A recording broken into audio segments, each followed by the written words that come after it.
जिस तरह से विराट ने टेस्ट में कैप्टनसी की, हाँ मैं ये क्रेडिट दूंगा कि जिस तरह से वो ट्रांसफॉर्मेशन हुआ, पूरा क्रेडिट विराट को जाता है। आई थिंक उसका रीज़न ये है कि जिस तरह से विराट का नेचर है वो ग्राउंड पे, वो एग्रेसिव है, हम सबको पता है। और टेस्ट क्रिकेट में कहीं ना कहीं वो नेचर चाहिए होता है, क्योंकि टेस्ट क्रिकेट एक ऐसा फॉर्मेट है कि 5 दिन मैच चलता है। आई थिंक विराट में जो हंगर थे कि हमें कुछ करना है, हमें we don't have to just go through the motion, we have to do something, we have to create chances whatever. I think वो जो पैशन था विराट का, वो सब लोगों में बोलते ना रब ऑन हुआ। Big Basket presents RCB Boat Diaries. Hi, this is Bhuvneshwar Kumar. मैं मेरठ से हूँ, Uttar Pradesh, and playing for RCB currently.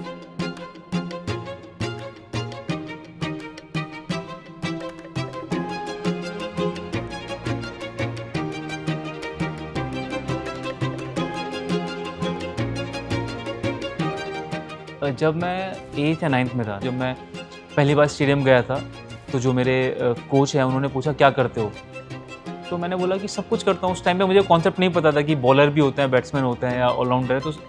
तो मैं उस गली क्रिकेट वाले माइंडसेट से गया था कि सब कुछ करता हूँ। जब मैंने वहाँ देखा कि सब लोग वहाँ बैटिंग करने ही आते हैं, जो आता है वो यही बोलता है कि मैं बैटिंग करता हूँ, और जब मैंने बोला कि सब कुछ करता हूँ, तो आई थिंक कोच के लिए भी ईजी हो गया था, ठीक है चलो कोई तो बॉलर आया है, लो बॉलिंग करो। तो आई थिंक वहाँ से वो जर्नी शुरू हुई।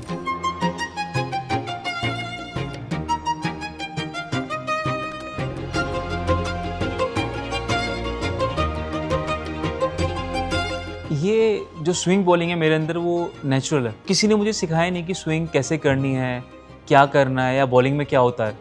तो वो जनरली अपने आप आया। कोचेज़ ने वो चीज़ नोट की कि इसके पास कुछ डिफरेंट है या कोई एक चीज़ अच्छी है। जनरली जब आप नए जाते हैं तो कोचेस आपको नई बॉल नहीं देते बॉलिंग करने के लिए, फॉर ऑब्वियस रीज़न कि नया है, ओके इसे बॉल डालने दो। बट जैसे उन्होंने देखा कि इसके पास स्विंग है, तो वो मुझे नई बॉल देने लगे कि नेट्स में नई बॉल से प्रैक्टिस करो। फिर जो भी, जब उन्हें लगा कि मैं उस एज में आ गया हूँ कि मैं कुछ समझ सकता हूँ बॉलिंग के बारे में, कुछ अडेप्ट कर सकता हूँ, तो कोचेज़ ने वो छोटे छोटे पॉइंट्स बताने शुरू किए।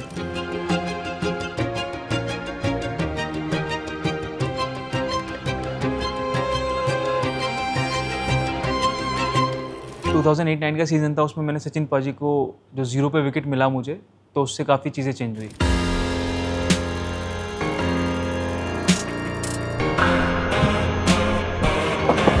वो रणजी ट्रॉफी फाइनल था, यूपी वर्सेस मुंबई। तो मेरा सेकंड सीज़न था रणजी ट्रॉफी का। बीइंग एन इंडियन, उन्हें देख के अब बड़े हुए हैं, जिस तरह से उन्हें एडमायर करते हैं, और उनका विकेट लेना मतलब बहुत बड़ा मोमेंट था मेरे लिए, उन्हें आउट करना। वो एक्सप्लेन करना बहुत मुश्किल है। मैंने बॉल डाली, वो कुछ ऐसा स्विंग नहीं हुआ, कुछ ज़्यादा नहीं था, बट जनरली वो बोलते ना किस्मत में होना, तो वो विकेट मिला मुझे। जैसे इनसाइड एज लगा, वो शॉर्ट लेग से जो थोड़ी पीछे पोजीशन होती है, आई थिंक वो कोई बुक में रिटन पोजीशन नहीं है, बस था वहाँ पे वो फील्डर, वो बॉल उसके हाथ में गई। तो आई थिंक जो, जैसे मैंने बोला कि किस्मत में था, तो वो हुआ।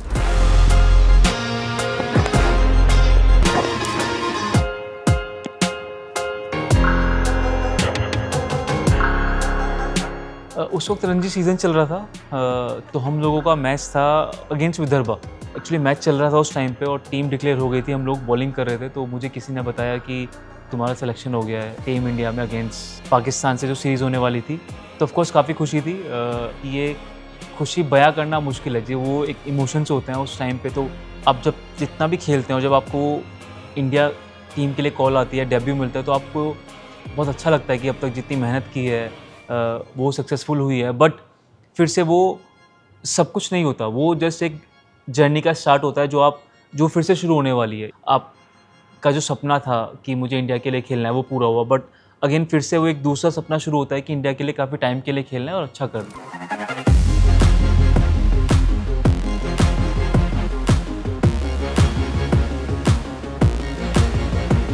2011 वर्ल्ड कप के बाद इंडिया में फास्ट बॉलिंग को लेकर जो रेवोल्यूशन आया, उसमें स्विंग बॉलर्स भी आए, फास्ट बॉलर्स भी आए, सब तरह के बॉलर आए हैं। आई थिंक वो स्पेशल था देखने के लिए।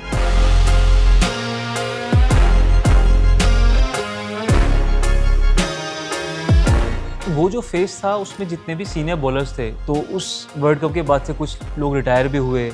एक ट्रांजिशन वाला फेस था इंडियन टीम के लिए। बट ईशांत ऑलरेडी थे, काफ़ी साल से खेल रहे थे, वो सीनियर थे।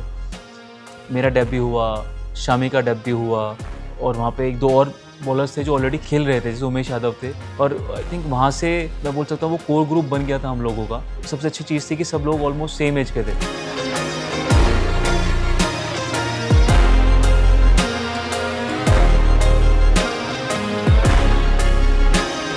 और फिर विराट इंडिया का टेस्ट कैप्टन बना, तो जिस तरह से वो रेवोल्यूशन हुआ फास्ट बॉलिंग का, उसका पार्ट होना मेरे लिए एक बहुत स्पेशल था।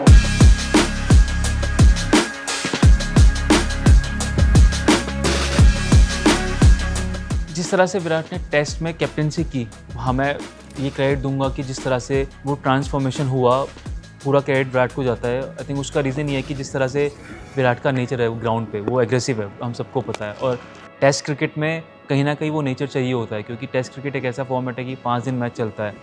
5 दिन में से बहुत बार ऐसा होता है कि फ्लैट विकेट्स होते हैं, कुछ नहीं हो रहा होता है, आप उस जस्ट मोशन से जा रहे होते हैं, just going through the motion कि वो मैच चल रहा है, एक सेशन है, जस्ट बॉल डाली, सेशन खत्म, वापस आ गए। बट आई थिंक विराट में जो हंगर थी कि हमें कुछ करना है, हमें we don't have to just go through the motion, we have to do something, we have to create chances whatever. I think वो जो पैशन था विराट का, वो सब लोगों में बोलते हैं ना रब ऑन हुआ।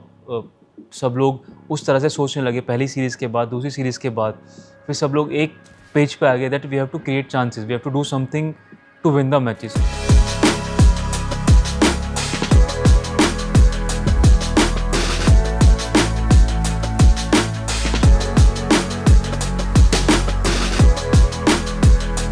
बुमराह का डेब्यू हुआ टेस्ट मैचेस में, तो उनकी जो एक यूनिक स्टाइल है बॉलिंग का वो भी ऐड हुआ, क्योंकि अगर आप जितने भी बॉलर्स देखेंगे, ईशांत उनकी हाइट है, बाउंस मिलता है, उमेश जनरली तेज़ हैं, शामी की अगर बात करें तो उनकी जो सीम बॉलिंग है वो काफ़ी स्पेशल है। जो टीम थी, इट्स अ टीम गेम, तो सबकी जो एक यूनिकनेस थी वो एक साथ जब आती है तो टीम को ऑफकोर्स स्पेशल बनाती है। और जब बुमराह का डेब्यू हुआ उससे पहले सब लोग बहुत एक्सपीरियंस थे, और बुमराह जिस तरह से वो आए, जिस तरह से विराट ने चीज़ें शुरू की, चीज़ें उनके लिए भी ईजी हुई होंगी कि सब एक्सपीरियंस बॉलर हो गए हैं, सब डिफरेंट है, यूनिक हैं और अच्छे हैं, तो सब चीज़ें एक साथ मिली आई एम श्योर कि। और वो जो अगर आप वो पीरियड देखेंगे उसके बाद से, तो काफ़ी अच्छा रहा इंडियन टीम का। सो आई थिंक वो जो माइंड सेट था विराट का, दैट वाज स्पेशल।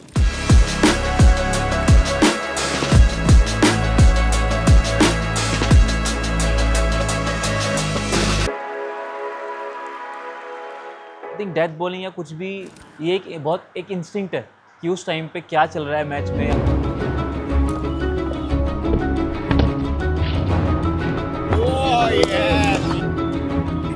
मीटिंग्स होती हैं, आप कुछ चीज़ें प्लान करते हैं पर्टिकुलरली, बट बहुत बार ग्राउंड पे अलग करते हैं, क्योंकि वो जो इंस्टिंक्ट है वो आपकी आ जाती है। कभी कभी एक बहुत नॉर्मल सिनारियो चल रहा होता है, बट उसमें भी आपकी एक इंस्टिंक्ट आती है कि बैट्समैन शायद कुछ डिफरेंट करने वाला है। तो वही है कि जनरली हम बोलते हैं प्रोएक्टिव होना, कि बैट्समैन से एक स्टेप आगे, कि बैट्समैन ये करने वाला है। कभी कभी वो गलत भी होता है, बट जब तक आप प्रोएक्टिव हो, आप अपने हिसाब से बैट्समैन को चीज़ें करा रहे हो, तो आप हमेशा गेम के टॉप पे रहते हैं।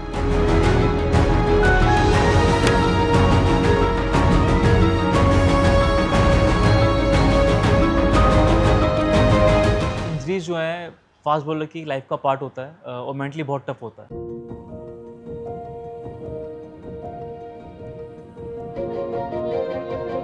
सबसे पहले टफ होता है कि आप रिहैब कर रहे होते हैं, और देख रहे होते हैं कि आपकी टीम खेल रही है, सो यू फील बैड कि आप भी चाहते हैं कि मैं उस जगह पे हूँ, खेलूँ, परफॉर्म करूँ।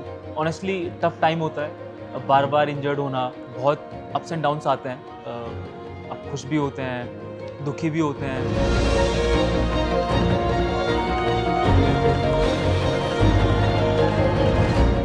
तो 15 वर्ल्ड कप ऑलमोस्ट पूरा मिस हुआ था इंजरी की वजह से, और जब इतने बड़े स्टेज पे आप और इंजरी हो जाए तो आप समझते हैं कि injury is a part of a game, but कभी कभी खुद को समझाना बहुत मुश्किल हो जाता है कि क्यों ऐसे टाइम पे क्यों। तो वो टफ था, ऑफ कोर्स मैं ये नहीं बोलूँगा कि इजी था। और फिर उसके बाद 19 वर्ल्ड कप के बीच में भी इंजरी हुई, जिसकी वजह से 2-3 मैच मिस किए।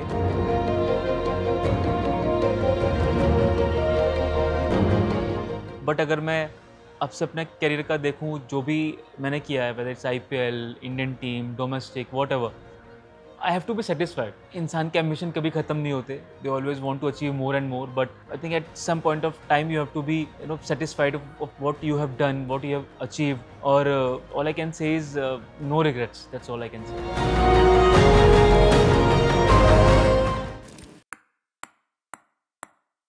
ಮಗ ವೆದರ್ ಅಂದ್ರೆ ಪರ್ಫೆಕ್ಟ್ ಫಿಟ್, ಸಿನಿಮಾ ಅಂದ್ರೆ ಸೂಪರ್ ಹಿಟ್, 10 minutes ಅಂದ್ರೆ Boys Big Basket 10 minutes andre Big Basket 10 minutes andre Big Basket Big Basket, delivering in Bengaluru and everywhere in 10 minutes. 16 साल बाद आरसीबी में आके वापस बहुत खुशी हुई।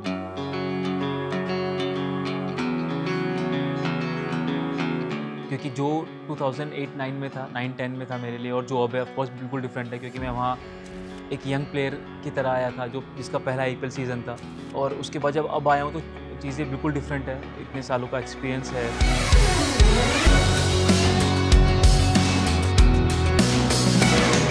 तो अगर आप जॉश की और यश की बात करो मेरी, तो हम तीनों सेम भी है और डिफरेंट भी हैं। क्योंकि अगर सेम की बात करें तो आई थिंक तीनों के पास वो स्विंग है जो होनी चाहिए, और अगर आप जॉश की बात करें तो हाइट है उसके पास, यश लेफ्ट आर्म है तो डिफरेंट एंगल क्रिएट करते हैं, तो it's like same but different.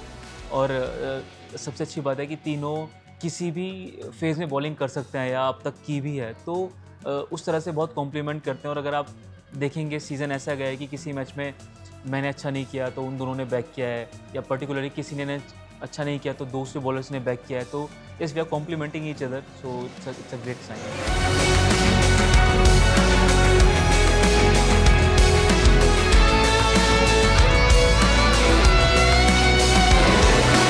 जिस तरह से मैंने काफ़ी पिछले सालों से अप्रोच किया है खुद को, पर्सनली मैं बोलूँगा कि I never make any goals, there is no aim, I just keep going match by match, tour by tour और whatever.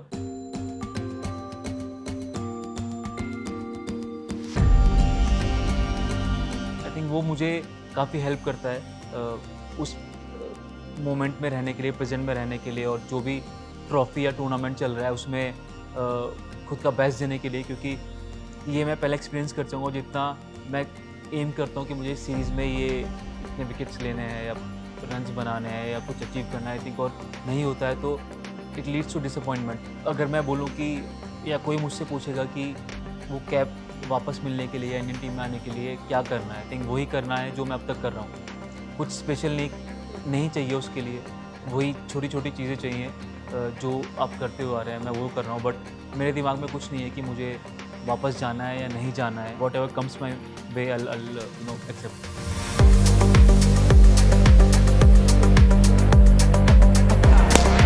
the play Bhuvik, quality, nice bat swing Bhuvik, beautiful, yes। कोई भी advice इतनी बड़ी advice नहीं होती that can change your career.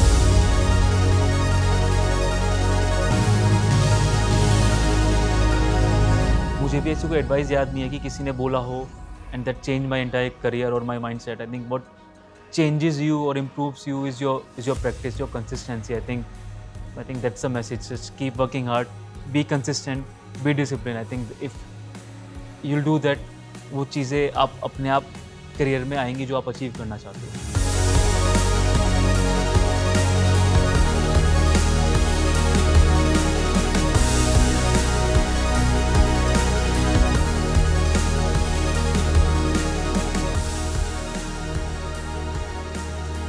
ये बंद करने एक सेकंड, माइक है क्या?